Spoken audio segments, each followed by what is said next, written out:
Frantz'Bud's a retired physician out in Wisconsin. He was my best friend in high school.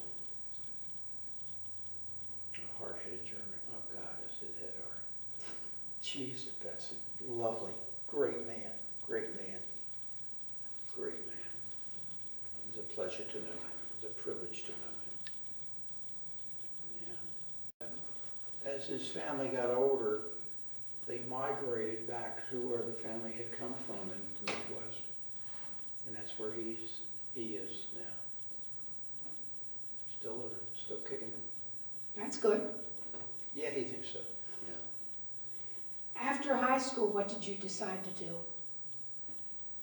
After high school, I decided that my career was going to be, I don't know, I had no idea. And one day, before I fully experienced doing nothing, my mother drives me down to the Towson State Teachers College, hauls me in to the registrar and says, he wants to register for the Teachers College. I'll never forget that. So I did. It didn't make any difference to me. I had no goal whatsoever. I was young. I still wanted to play. You know, let's get together and build a dam and a stream. I'd do that. But I had to get serious about something. So I did that for 2 years.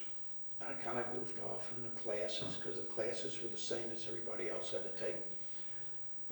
And then I started taking teachers' classes to learn how to be a teacher, and I really loved that. I just fell in love with it. I had more fun doing that, but love the kids, elementary school age kids. They were so much fun. So much fun. So bright and naive.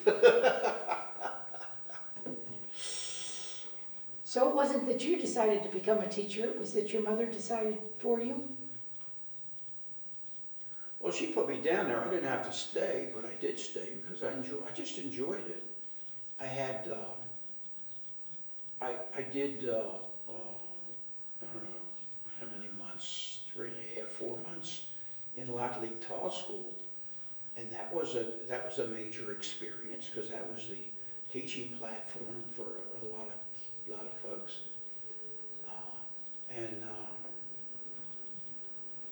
Where to go from there? I think from there I went to Loch Raven Elementary and did student teaching as a member of the New Oakley Elementary School, which had no school. So I was still at Loch Raven Elementary in a faculty room on the second floor. I was there for 4 months, and Uncle Sam said I have another job for you. So he lassoed me and put me in the Army for a while. I came back,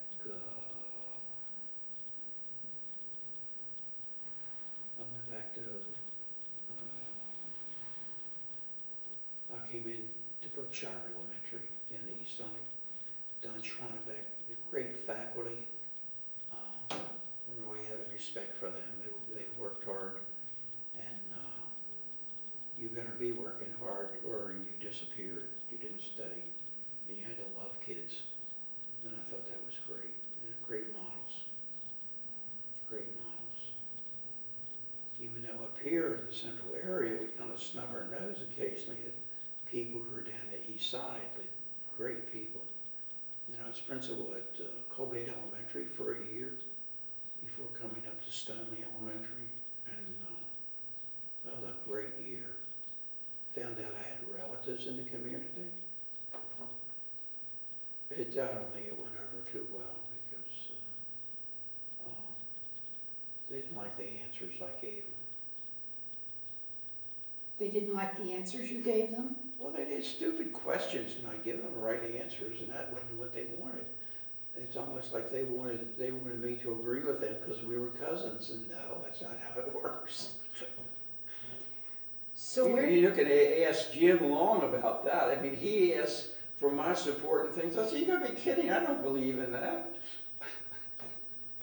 Each to his own, each to his own. Where did you serve in the armed forces? The Army, Navy, Marines? United States Army. I started down in South Carolina.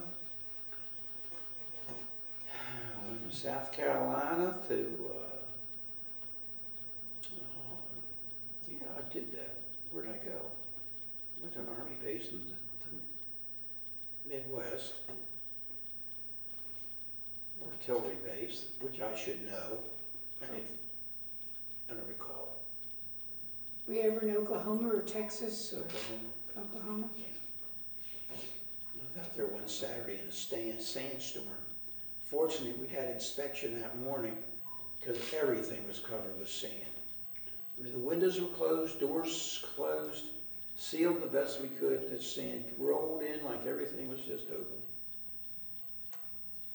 What did you do in the Army? I did everything the best I could to stay below the sight line of the officers. That was smart.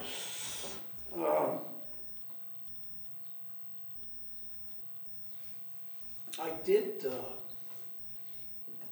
something like 3 or 4 weeks of 8-week sections of training, and ended up in supply, which is pretty good. It was a lot of fun. Usually you don't get hurt doing supply. Usually you don't have to be, no. Did you go back to teaching as soon as you came out of the Army? The next morning, The next morning?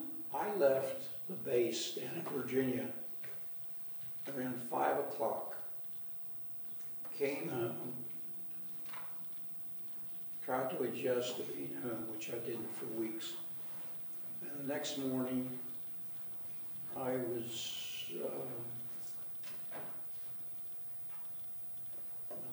I was down in Berkshire Elementary School, standing around waiting for the principal to come in. And I was on the major days, 4 days, I'm sure. but I didn't make the switch. It was really hard for me to make that switch. So how did you transition from being a teacher to elementary school administration? Well, a lot of it had to do with the graduate courses I was taking, and a lot of it had to do with the assignments that my principals would give to me. And I was promoted to vice principal at a school that never had a vice principal before, and where my good friend who was the principal had no idea what to do with me. So I spent a year and a half, walking around school, standing in the storeroom. Hi teachers, hi kids, you know. And the supervisors in those days had a lot more to say about how things ran than they do today, as I understand it. So my friend the supervisor says, Joe, who's the principal, when's the last time Bud was in a classroom to observe a teacher? Joe says, why would he want to do that? She says, you get him in the classroom and teach him how to observe the teacher in the classroom teaching, because he's not going to be here next year. Oh. So it was shortly before I became a principal that I went to the classroom and learned how to start learning how to observe fairly a teacher. It was good. Joe did a nice job. Where did you go to graduate school? University of Maryland. Well, I did some at Loyola College. I did my master's at Loyola College, and after that, I came out of the service, I went to College Park.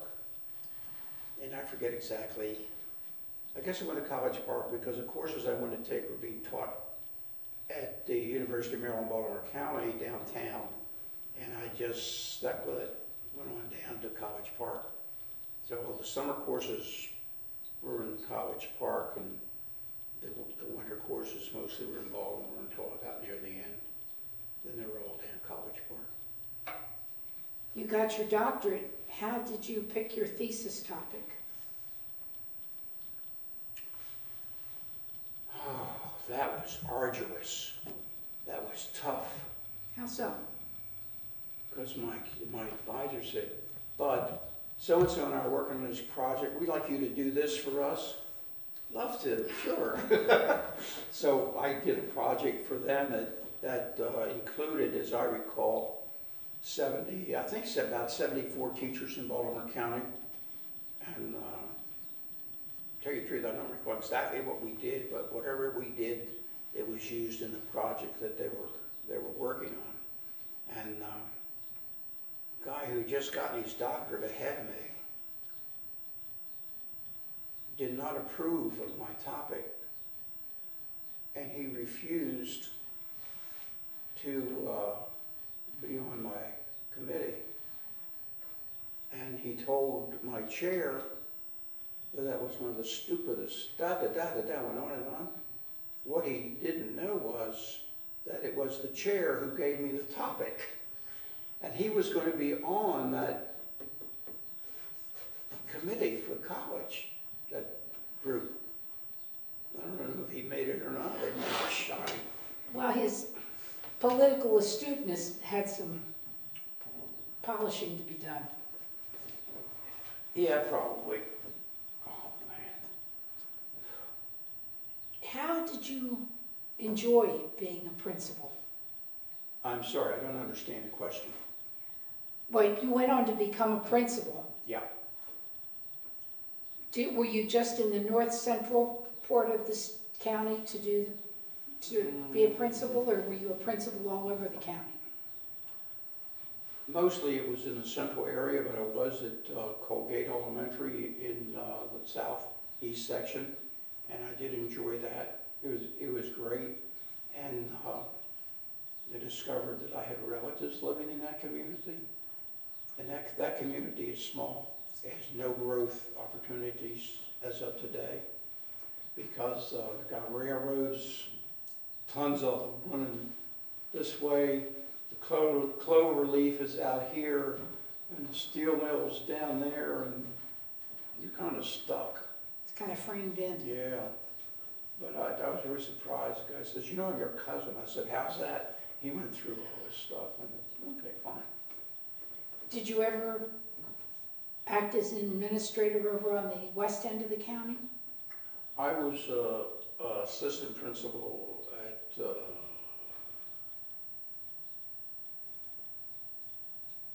school over there. Featherbed Lane? Featherbed, yeah, Featherbed Lane. Yeah. Do you think there is a big difference between the communities in the east end of the county and the communities in the west end of the county? I suspect that there is, because most people in the county tended to look down at people that worked in factories.